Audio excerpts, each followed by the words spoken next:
안녕하세요. 반갑습니다. 오늘 부동산 거래 신고 등에 관한 법률 할 차례죠. 자, 먼저 지난주에 했던 거 보도록 하겠습니다. 지난주에 중개보수, 포상금, 협회, 지도감독 이런 걸 했는데 시험에 지도감독이 행정처분하고 행정벌이 두 문제에서 네 문제 나옵니다. 단순히 암기해야 되는 거. 등록취소 사유, 업무정지 사유, 자격취소 사유. 아마 이번 모의고사 어려웠어요? 쉬웠어요? 질문 다 풀 수는 없으니까 혹시 궁금한 거 있으면 다음 시간에 말씀하시고요. 이런 것들도 아마 네 문제 정도 평균 나옵니다. 두 개 합해서. 협회는 한 문제 정도 나오고요. 포상금, 수수료 합해서 한 문제 정도, 중개보수는 두 문제 정도 시험에 출제됩니다. 자, 오늘 공부해야 될 부동산 거래 신고 등에 관한 법률은 최하 6문제에서 9문제 정도까지 출제될 수 있습니다.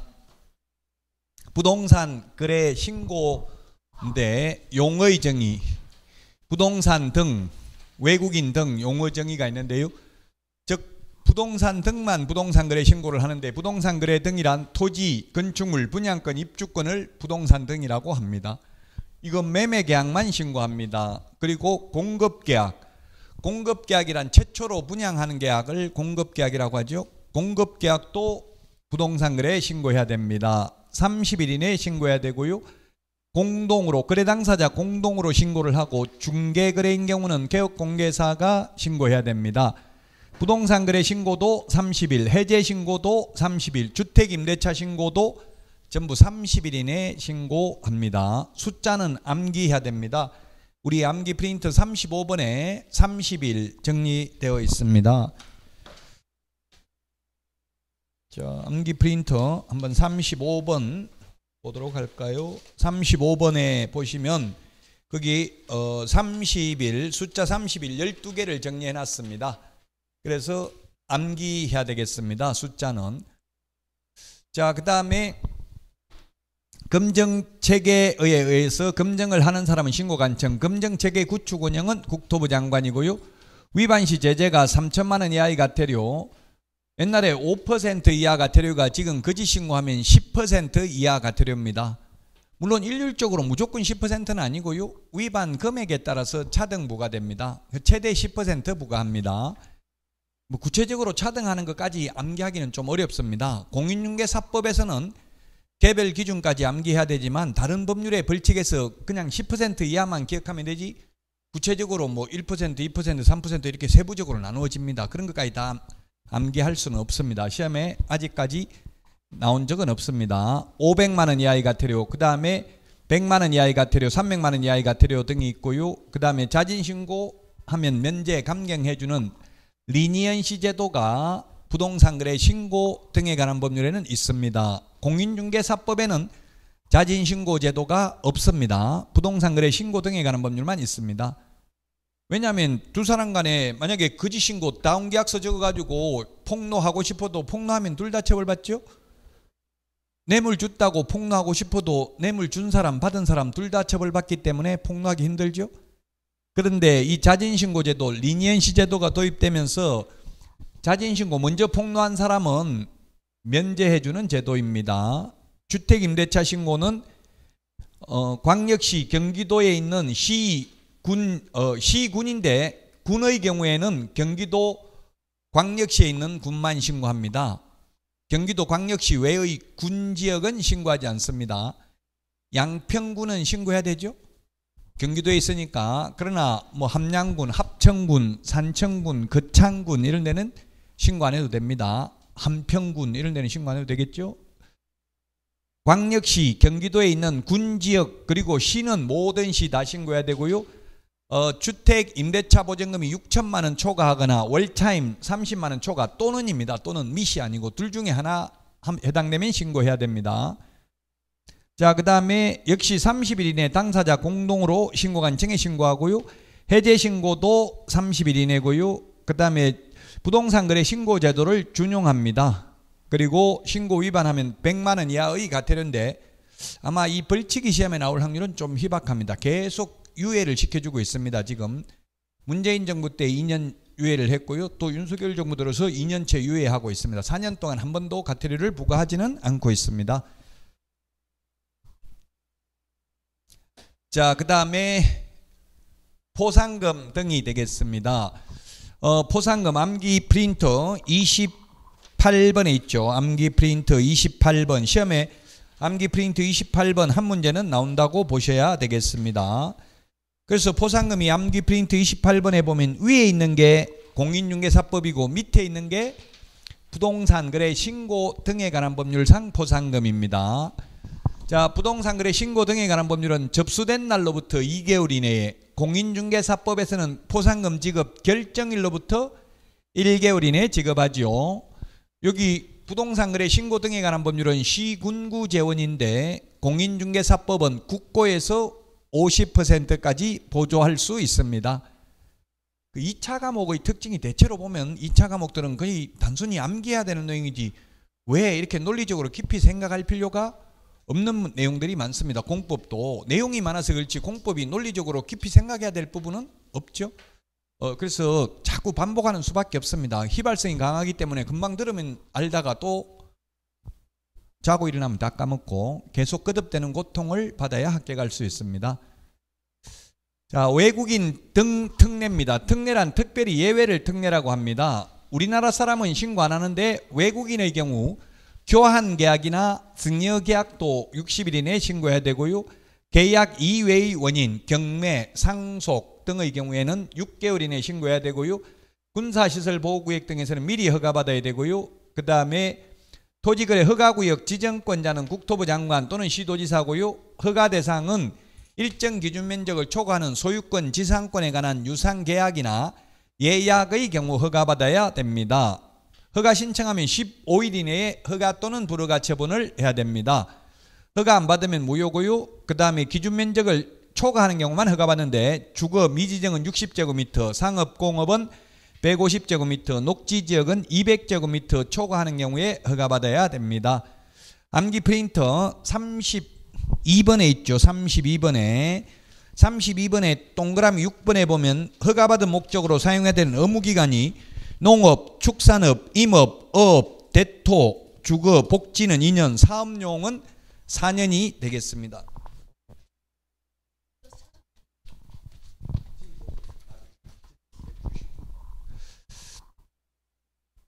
낙서해도 됩니다. 그냥 줄 치세요.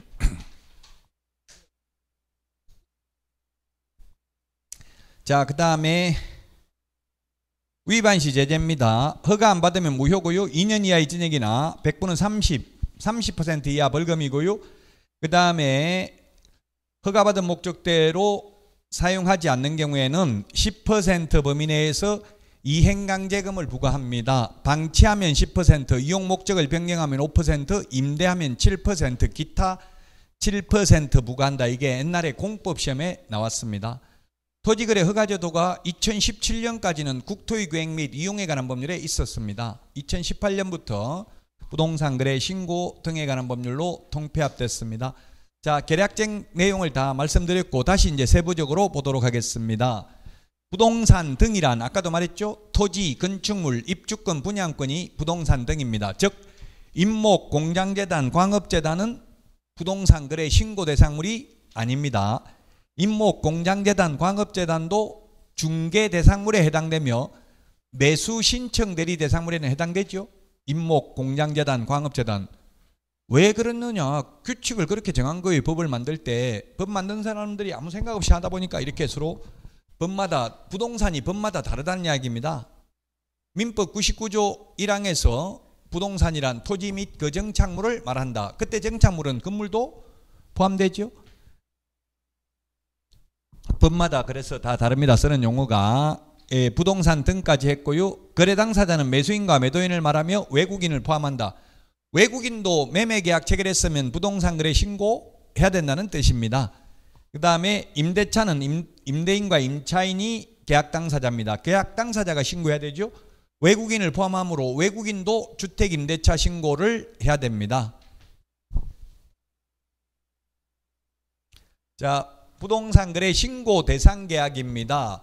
토지, 건축물, 입주권, 분양권, 매매계약, 공급계약입니다. 공급계약 이거는 암기 프린트 12번에 맨 밑에 까만 별표에 보면 건공도시, 빈산주택 8개 법률이 있죠. 그게 앞머리 글자가 8개 법률입니다. 건공도시, 건축물 분양에 관한 법률, 공공주택 특별법, 도시개발법, 도시 및 주거환경정비법, 빈집 및 소규모 주택 정비법, 산업입지 및 개발에 관한 법률, 주택법, 택지개발 촉진법에 의한 공급계약입니다. 건공도시, 빈산주택 8개 법률에 의한 공급계약인데요. 건축법은 해당되지 않죠? 건축법은 없습니다. 건축물 분양에 관한 법률입니다. 이 공급계약, 그래서 쉽게 말하면 아파트 처음 분양받았을 때 부동산 거래 신고해야 됩니다. 이렇게 하니까 어떤 분 질문하더라고요. 나는 분양받았는데 신고해 본 적 없는데요. 이렇게 하던데 그건 분양 소위 요즘 보니까 정당계약 체결이라 하더라고요. 당첨되고 나니까 정당계약 체결할 때 이 부동산 거래 신고서에 도장 가지고 오라고 하거든요. 그 사람들이 다 찍으니까 뭐 분양받은 수분양자들은 찍었는지 안 찍었는지도 몰라. 일일이 서류 꼼꼼하게 안 보니까. 그래서 엑셀 파일로 일괄 신고를 합니다. 분양회사에서. 안 그러면 빠질 수 있잖아요. 그럼 신고 안 한 거래 당사자만, 수분양자만 처벌받는 게 아니라 분양회사도 처벌받거든요. 500만 원 이하가 되려니까 분양회사에서 일괄 엑셀 프로그램으로 일괄 신고를 하기 때문에 잘 모르는 경향은 있습니다. 건공도시, 빈산주택 8개 법률에 의한 공급계약입니다. 자, 부동산 거래 신고, 매매 계약, 공급계약, 계약일로부터 30일 이내인데 이때 계약일이란 부동산 거래 신고서 서식에 보면 가계약금을 먼저 받았으면 가계약금 받은 날, 계약서를 먼저 작성했으면 계약서 작성한 날로부터 30일이라고 되어 있습니다. 신고서 서식에 30일 이내에 신고를 하고요. 신고관청에 신고하는데 거래 당사자가 신고를 합니다. 다만 국가 등이 일방 당사자면 국가 등이 단독으로 신고를 합니다. 중개거래일 때는 개업공개사만 신고 의무가 있습니다. 거래 당사자는 신고서에 서명 날인하지 않습니다. 신고하면 지체 없이 신고필증을 발급해주고 신고필증을 발급받으면 금인받은 것으로 봅니다. 자, 그 다음에 만약에 해제됐으면 해제 등의 신고도 해제 등이 확정된 날로부터 30일 이내에 해야 됩니다. 해제 신고 안 했을 때 처벌은 오직 거래 당사자만 처벌받습니다. 개업 공인중개사는 해제 신고할 수 있습니다. 국가 등도 할 수 있습니다. 할 의무는 없습니다. 왜냐하면 무효 취소 해제가 몇 년 지나가지고 소송해가지고 결정되는 경우가 있거든요. 그럼 개업 공개사가 남 계약하면 중개하면 끝이지 3년 4년 동안 계약이 해제되는지 찾아다니면서 확인할 수는 없죠. 무효가 되는지. 자, 그 다음에 검정체계 구축 운영은 국토부 장관, 그 검정체계에 의해서 검정을 하는 사람은 시장군수구청장. 그래서 시장군수구청장이 조사를 해가지고 위법사항이 있을 경우 고발 또는 국세청, 세무서장에게 통보하고요. 그 결과를 신고관청은 시도지사에게 시도지사에게 보고하고 보고받은 시도지사는 매월 1회 국토교통부 장관에게 보고합니다. 시도지사는 매월 1회입니다. 신고관청은 언제 한다고 규정되어 있지는 않습니다. 그냥 보고한다라고만 되어 있습니다. 자, 신고 의무자 다 내용이 중복됩니다. 하다 보면 계속 계약일로부터 30일이고요. 신고 의무자 다 했던 내용이죠. 직거래는 거래 당사자, 일방이 국가 등인 경우 국가 등이 단독으로 신고하고요. 한 명이 신고를 거부하면 상대방이 단독으로 신고할 수 있다. 한 명이 거부해서 상대방이 단독으로 부동산 거래 신고할 때는 계약서와 사유서를 제출해야 된다. 제출하러 가야 되기 때문에 전자문서는 불가능이고 방문 신고만 가능합니다. 국가 등이 단독으로 신고하는 것은 전자문서 가능해요. 그런데 한 명이 거부해서 상대방이 단독으로 하는 경우는 담당 공무원이 사실 여부를 확인해야 되기 때문에 전자문서는 안 된다고요.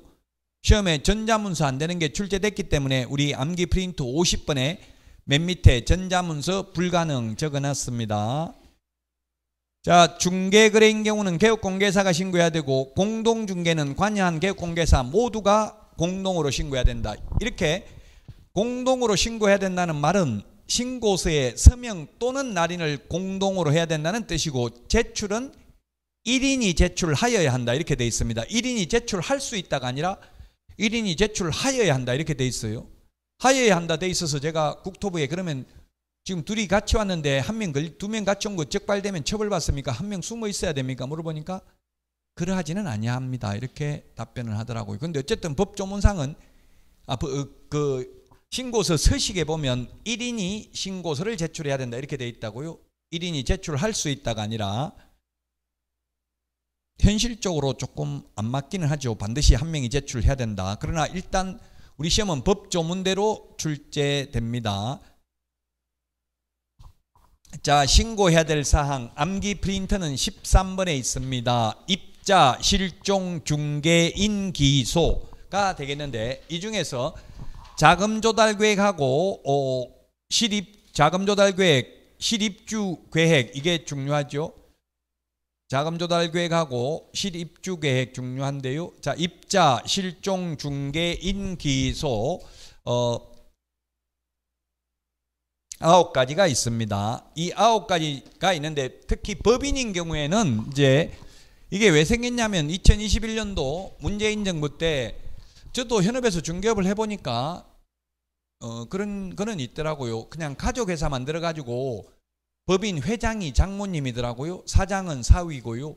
그 다음에 상무이사는 아들이더라고. 아들이 사위반 못한가 봐요. 사위를 대표이사 시켰더라고. 제가 경험한 바에 의하면 그렇게 해가지고 와가지고 각자 법인이 각 임원들한테 차 다 준 거예요. 법인카드 가지고.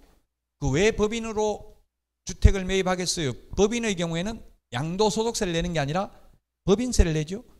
법인세는 복식 부기하면 비용 다 빼고 순수하게 남는 돈에서 법인세 부과돼요. 법인세는 최고 세율이 아마 25% 정확하게 지금 세율은 제가 모르겠어요. 법인세는 한 25%를 넘진 않아요. 최고 세율이.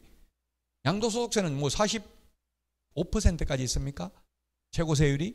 근데 법인은 법인세가 25% 정도밖에 안 되고 최고가 그것마저도 비용 다 빼고 남는 돈이니까 별로 세금 낼 게 없다고요. 전부 다 뭐 가족들 쓰는 거 전부 법인카드로 다 써버리니까 차량 유지비 이런 것도 다 법인카드로 가지고 다 하니까.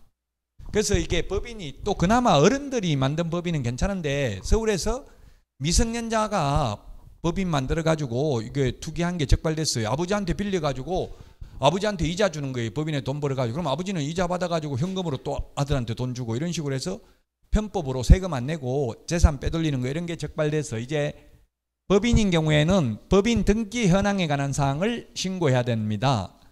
법인 등기 현황, 거래 상대방이 법인의 임원 또는 임원과 친족 관계인지 여부, 거래 당사자 중 국가 등이 포함되어 있거나 거래계약이 공급계약, 분양계약 전매는 제외된다. 왜냐하면 국가 등은 거짓말할 수 없고요. 분양권도 분양가는 다운계약서 적을 수 있어요, 없어요? 분양가가 만약 6억이라고 돼 있는데 5억이라고 다운계약서 적을 수 있어요, 없어요?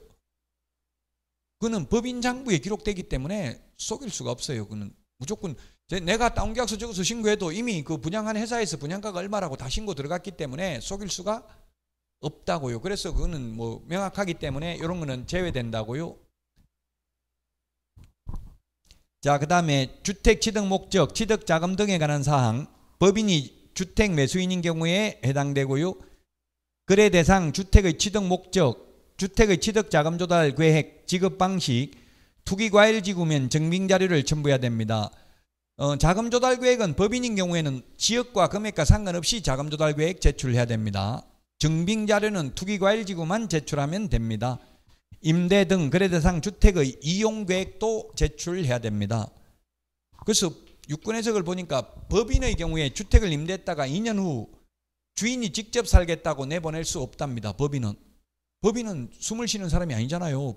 법인이면 회사는 사무소는 있어야 되지만 집이 있어야 되는 건 아니잖아요, 법인이. 그래서 법인이 직접 살겠다고 세입자 내보낼 수는 없다.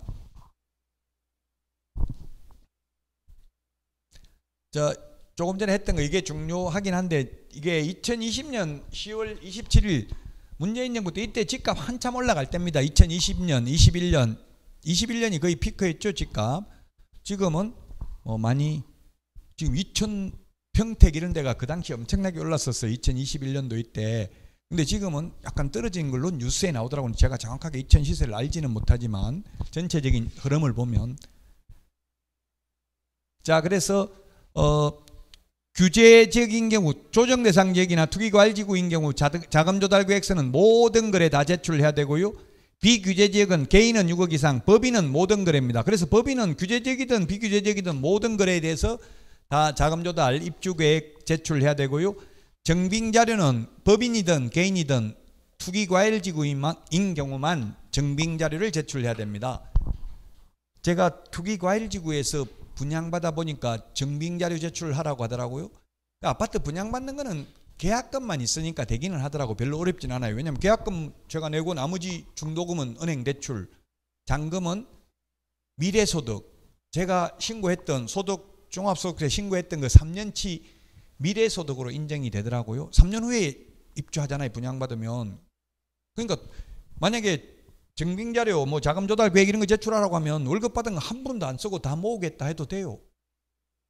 저 같은 경우 3년이면 3년 동안 한 푼도 안 쓰고 다 모은다는 이야기죠. 현실적으로는 불가능한 거죠. 다 모으는 게. 어떤 분이 인터넷에 외벌이로 300만 원 버는데 1년에 1200만 원 모았는데 뭐 자녀수당, 부모수당 나온 거 싹 다 모아가지고 1200만 원 모았는데 돈이 너무 안 모아지네. 기 좀 넣어주세요. 많이 돈 좀 벌게. 이렇게 누가 글 올렸더라고. 300만 원 월급 받아가지고 1200만 원 1년에 모으는 건 거의 불가능이죠. 생활비가 거의 300만 원 들어갔잖아요. 웬만하면. 자, 그래서 이게 지금은 그렇게 중요하지 않을 수도 있어요. 이게 옛날에는 시험에 반드시 나왔죠. 이게 2020년, 21년 이때는 시험에 반드시 나왔는데 지금은 뭐 조금 시대 상황이 바뀌어가지고 이게 그렇게 중요하지는 않습니다. 자, 토지취득 자금조달 계획인데요. 토지취득 자금조달 계획은 수도권 등의 경우에는 1억 이상, 수도권 등 외의 지역에는 6억 이상인 경우에 토지취득 자금조달 계획 제출해야 됩니다. 비지분거래, 지분거래인 경우는 수도권 등의 경우에는 금액과 상관없이 수도권 등 외의 지역은 6억 이상 토지인 경우만 해당되고, 수도권 등이란 수도권, 광역시, 세종시를 수도권 등이라 한다. 용어 정의가 되어 있습니다. 수도권이란 수도권 정비계획법 제2조에서 말하는 서울특별시, 경기도, 인천을 수도권이라고 하죠. 수도권은 1억 이상, 비수도권은 6억 이상 토지취득자금조달 계획을 제출해야 됩니다. 물론 수도권 등의 경우에는 지분거래인 경우는 금액과 상관없이 해야 됩니다. 그래서 제가 왜 수도권은 지분거래인 경우는 금액과 상관없이 해야 되는데 비수도권은 지분거래든 비지분거래든 6억 이상이어야 하냐 물어보니까, 수도권에는 지분거래 그 청계산 기획부동산 쳐보면 그 지분거래를 뭐 한 필지의 땅을 몇천 명한테 분양한 게 있어요. 수도권은 사기당하면 안 되고 비수도권은 사기당해도 되냐, 제가 이렇게 질문하니까 너무 그렇게 따지지 말라 이렇게 이야기하더라고요. 어쨌든 지분거래, 이렇게 기획부동산이 보통 지분거래를 하잖아요. 필지 분할이 안 되니까. 그런 거 당하지 않도록 하기 위해서 1억이 아니라 금액과 상관없이 무조건 자금조달 계획서를 제출해야 된다. 이때 토지라 하면 건축법상 사용 승인 받은 건축물이 있는 필지 가격은 제외한다. 건물 없는 나대지만 해당된다고요. 건물이 있는 경우는 주택취득 자금조달 계획 이런 데 다 들어가는 거잖아요. 그 결론은 뭡니까? 지금 정부에서 하지 말라고 하는 게 주택하고 토지잖아요. 이게 돈 된다는 이야기예요. 그럼 나머지 돈 안 되는 거 생활형 숙박시설, 오피스텔, 지식산업센터, 뭐 펜션, 전원주택 이런 것도, 전원주택도 투자 가치는 없는 거죠. 자기가 실거주해야지 전원주택 투자해가지고 돈 벌려고 생각하는 거는 바람직하잖아요. 제 아는 분은 구리에 살다가 양평에 전원주택 갔다가 한 8년 만에 나오신 분이 있어요. 젊은데 나이가 저보다 어린데 엄청나게 힘들다더라고. 애들이 힘들어 한다더라고. 어린 애들 데리고 가가지고. 나이 먹어서 가는 게 좋죠. 지금 텔레비전에 요즘 계속 나오듯이 실버타운 이런 거 연예인들 하는 거 나오는데 보니까 1인당 한 250만 원 있어야 되고, 2명 있으면 한 500만 원 매월 내야 되고, 또 보증금 한 6억 이 정도 내야 되더라고요. 그것도 임대라고, 임대. 자기 집도 아니고 그렇게 살다 또 죽으면 나와야 돼요. 그 다 갈라 하더라고, 여자분들은. 왜냐면 밥 같은 걸 다 해주니까. 밥하는 게 남이 해주는 밥이 맛있긴 하더라고. 저도 요즘 제가 밥 해보니까 밥맛이 없어요. 냄새 맡아보니까 밥 먹기가 싫더라고요. 남이 해주는 법이 최고 맛있대요. 자, 신고하는 방법입니다. 신고서 제출, 그 다음에 전자문서가 있는데요. 신고서 제출은 방문신고를 말하는데 신고서에 서명 또는 날인하면 되고, 전자문서는 본인만 가능하고 대리인은 불가능합니다. 공동으로 서명 또는 날인하여 1인이 제출, 아까 다 이야기했죠. 1인이 제출한다고. 그 다음에 신고하는 사람은 신분증을 제시해야 되고 계약서는 원칙적으로 첨부하지 않아도 됩니다. 중개거래인 경우에는 개업공개사만 서명 및 서명 또는 날인하면 되고 거래 당사자는 서명 또는 날인도 하지 않습니다. 중개거래인 경우. 국가 등이 일방 당사자인 경우에도 중개거래인 경우에는 개업공개사가 신고를 해야 됩니다. 제출 대행인데요.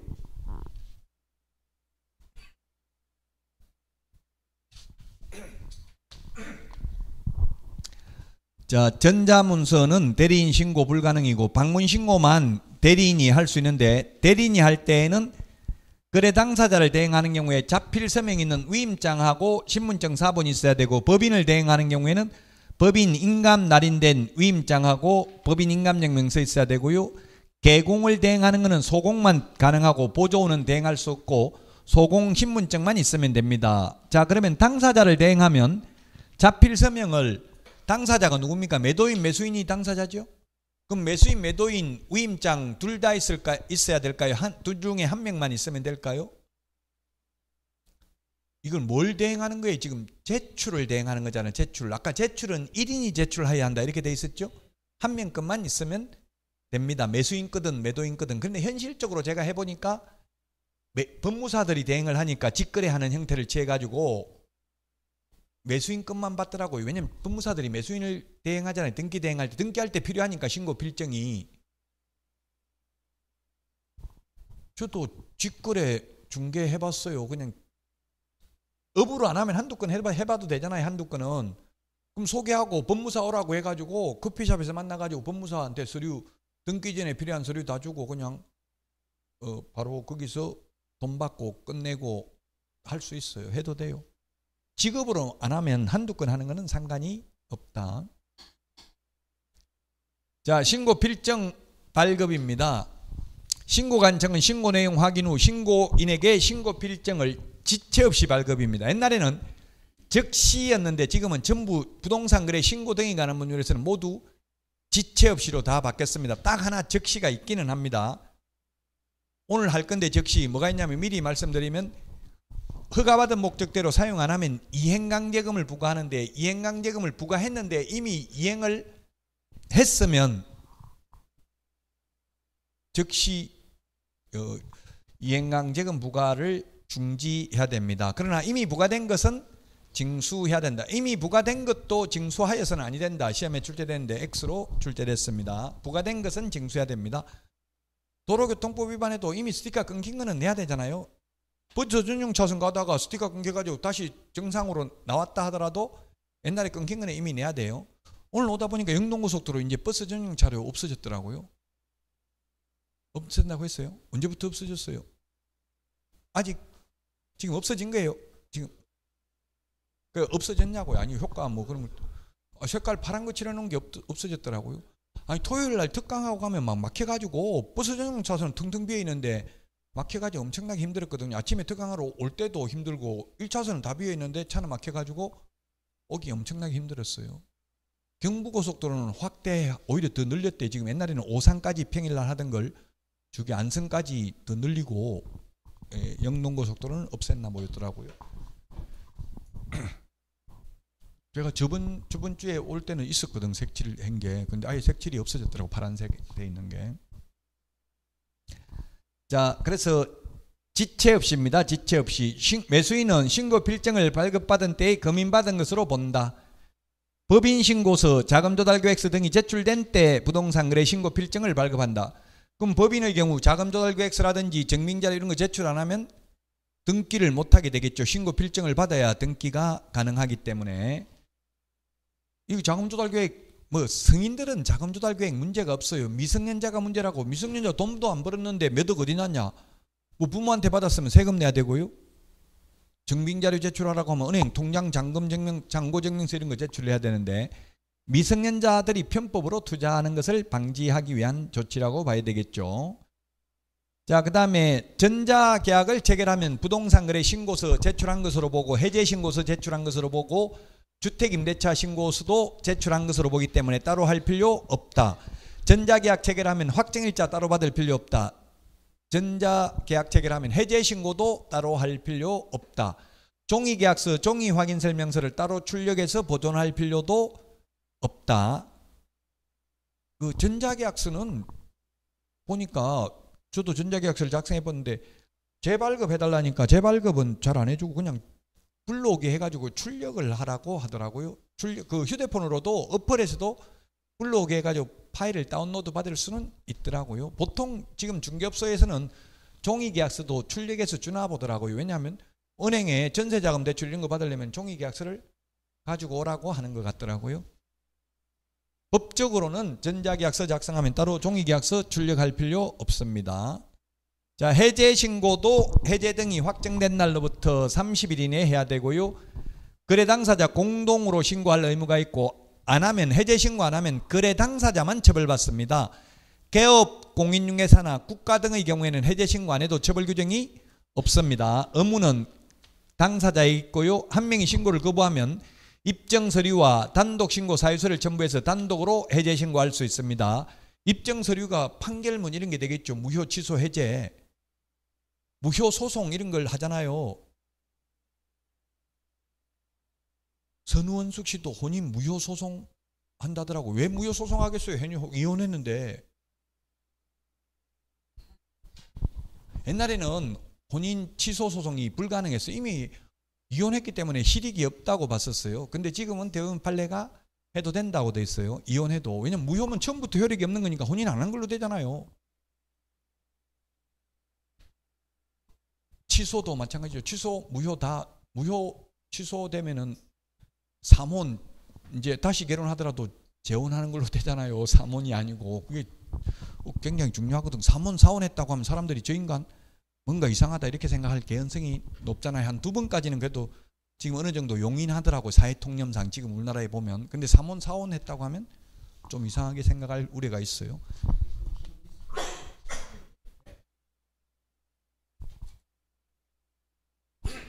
아마 떼면은 가족관계 등록부 이런 거 떼면 안 나올 거예요. 그 뭐 본인증명서 이런 거 떼면은 원본을 보면 있긴 있겠지만 그냥 아예 기록 그냥 떼면 안 나올 겁니다. 저도 안 해봐서 모르기는 해요. 근데 제가 그렇게까지 무효 취소 소송을 해보진 않아가지고 아마 안 나와요. 떼면. 범죄 조회 이런 것도 해보니까 정당 같은데 뭐 저도 누가 자꾸 선백하라고 해서 한번 해보니까 뭐 그 상세 그 전과 기록 이런 거 다 떼가지고 내라고 하더라고요. 근데 제가 군대에서 전과 기록이 있거든요. 군대에서 별 3개 아들 때렸다고 해가지고 전과가 있는데 안 나오더라고요. 그게 이제 형 소멸 시효에 관한 법률인가 이런 게 있어가지고 몇십 년 지나면 아예 안 나타나더라고요. 아무 전과가 없는 걸로 나오기는 하더라고요. 제 그때 보니까 사실은 있는데. 전과 있으면 이거 학원 강의도 못해요. 범죄조회 동의서 이런 거 계속 제출하라고 그래요. 학교 이거 강의해도 매년 해마다 매 학기마다 제출해야 돼. 범죄조회 동의서. 그 성범죄 이런 거 있으면 못한다고요. 강의. 또 이게 강사 이런 거 하면은 뭐 예를 들면 노인 학대하는 거 이런 거 발견하면 바로 신고해야 돼. 그 신고 안 하면 처벌받더라고요. 아동 학대, 노인 학대 이런 거 보면 신고해야 돼요. 의무적으로. 무조건.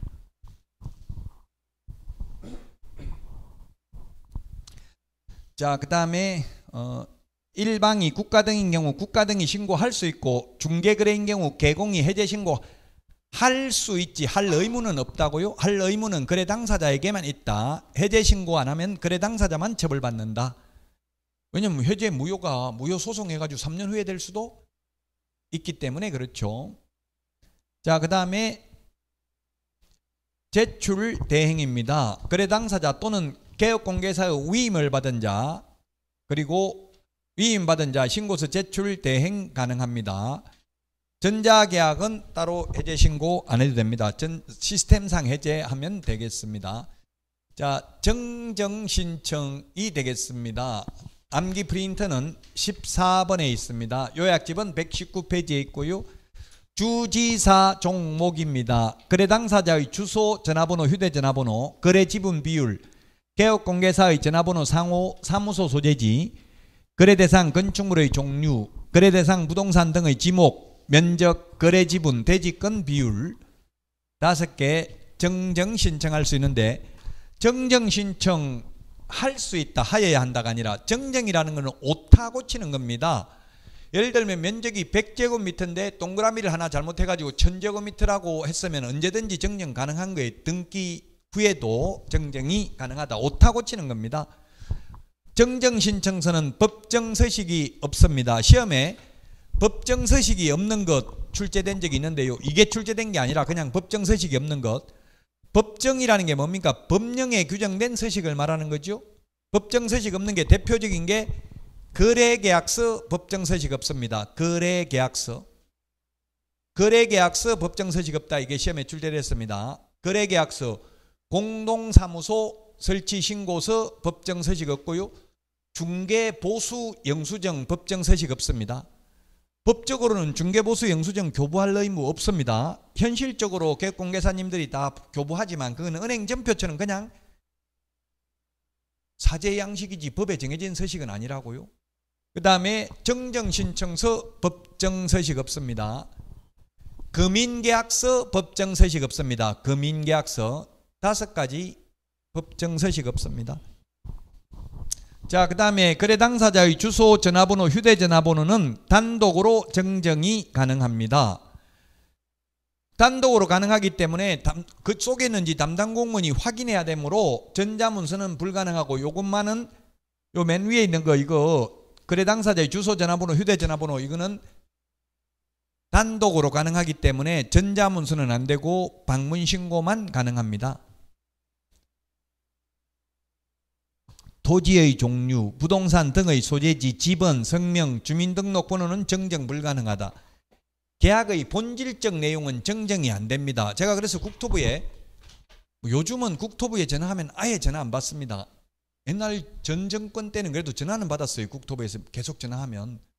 지금은 아예 전화 안 받더라고요. 왠지는 이유는 모르겠지만 아마 말 잘못했다가 정부 정책에 반하게 잘못 대답했다가 징계받았거나 그랬었을 개연성이 좀 있는 것 같아요. 제 생각, 개인적인 생각은. 네? 전화 한번 해보세요. 받는지. 안 받더라고. 진짜 국토부에 100번 전화해도 무조건 출장 중이다 이렇게 하고 아예 전화 안 받아요. 정부 부처 다 마찬가지예요. 법무부도 전화 안 받고요. 제가 법무부도 옛날에는 전화 통화 많이 했는데, 그 제가 시도지사 그 시도에 공무원들 가가지고, 시도에서는 국토부하고 어떻게 통합니까? 자기들 단톡방은 있대. 공무원들끼리 직접 그 업무하는 사람들끼리는 지통 라인이 있대요. 뭐가 그 웃더라고. 아마 잘 안 받을 걸요 이렇게 이야기하더라고. 그 옛날에 물어보니까, 그러면 이런 거 잘못 적었는데 어떻게 하냐? 전화번호 잘못 주민등록번호 잘못 적었는데 어떻게 하냐? 정정도 안 되면. 이렇게 하니까 해제 신고하고 새로 부동산 거래 신고를 하래요. 왜? 주민등록번호 바꾸고 성명 바꿔버리면, 제가 샀다가 다른 사람한테 팔아놓고는 맨 마지막 산 사람 이름으로 이름 바꾸고 주민등록번호 바꿔버리면 중간 생략 등기로 악용될 수 있잖아요. 그래서 계약의 본질적 내용은 정정이 안 된다. 고치는 건데, 오타 고치는 건데도 불구하고 건축물의 종류는 정정이 가능한데 토지의 종류는 정정이 안 돼요. 좀 웃기죠. 이것 좀 논리적으로는 저도 이해가 잘 안 되긴 하는데, 어쨌든 담당 공무원 이야기로는 토지의 종류를 바꾸는 거는 다른 부동산으로 보냈더라고요. 그 부동산이 아니고 다른 부동산이기 때문에, 그러면 해제 신고하고 새로 부동산 거래 신고 하라는 취지입니다. 어쨌든 이해 안 되면 그냥 암기해야 돼요. 이거 정정 안 되는 거. 자, 신고 필정에 정정 사항을 표시하고 정정 부분에 서명 또는 날인하여 신고관청에 제출하면 되고요. 정정 변경 신고 필정도 지체 없이 교부합니다. 자, 그 다음에 변경 신고도 하여야 한다가 아니라 할 수 있다. 지분 변경, 도면 가기. 암기 프린트는 15번에 있습니다. 거래 지분 비율, 거래 지분. 그 다음에 공동 매수의 경우 일부 매수인의 변경, 일부가 제외되는 경우만 해당되고 일부가 추가되는 경우에는 해당되지 않습니다. 자, 그래서 만약에 매수인이 매수인이 A, B, C 3명이 있다가 2명으로 변경은 가능하지만 4명으로 변경하는 것은 안 된다고요. 추가하는 건 안 된다고요. 추가하는 것은 새로 부동산 거래 신고를 합니다. 추가되는 부분은. 자, 그 다음에 4번 거래대상 부동산 등이 다수인 경우 일부 부동산의 변경, 일부가 제외되는 경우만 해당되고요. 5번 중도금, 잔금 및 지급일, 거래대상 부동산 등의 면적, 거래 가격, 공급가액, 옵션 비용 포함이다. 공급가액, 옵션 비용은 단독으로 변경이 가능하기 때문에 전자문서 안 됩니다. 옛날에는 풀옵션이 있었어요. 풀옵션. 근데 지금은 주택공급규칙에 의해서 풀옵션, 옛날에는 풀옵션 하려면 하고 안 하려면 아예 안 한다, 못한다 이렇게 나오면 다 할 수밖에 없잖아요. 발코니 확장 이런 건 안 할 수 없죠. 지금 아파트 구조가. 근데 지금은 그렇게 풀옵션 무조건 다 일괄 선택은 못하게 돼 있고요. 하나하나. 그래서 보면 아파트 분양가 외에 풀옵션 다 하니까 한 1억 더 들어가더라고요. 옵션 다 합하니까. 지금 2천에 분양 많이 하던데요. 여기 보니까 이 근처에. 자, 그 다음에 계약 조건 또는 기한 변경 신고할 수 있고요. 거래 당사자 또는 개업공개사가 신고서에 서명 또는 날인하여 신고관청에 제출하면 되고요. 면적 변경 없이 가격을 변경하는 경우에는 계약서 사본을 제출해야 된다. 제출하러 가야 되기 때문에 전자문서 안 된다. 요거는. 변경 신고는 등기 신청 전에만 가능합니다. 정정 신청은 언제든지 가능합니다. 지분 변경 도면 가기. 그래서 변경도 가능하고 정정도 가능한 게 3가지죠. 거래 지분 비율, 거래 지분, 면적 요 3개는 정정도 가능하고 변경도 가능합니다. 자, 여기까지 하고 주택임대차 신고부터 쉬었다가 하도록 하겠습니다. 오늘 내드린 문제 미리 좀 풀어보시기 바랍니다.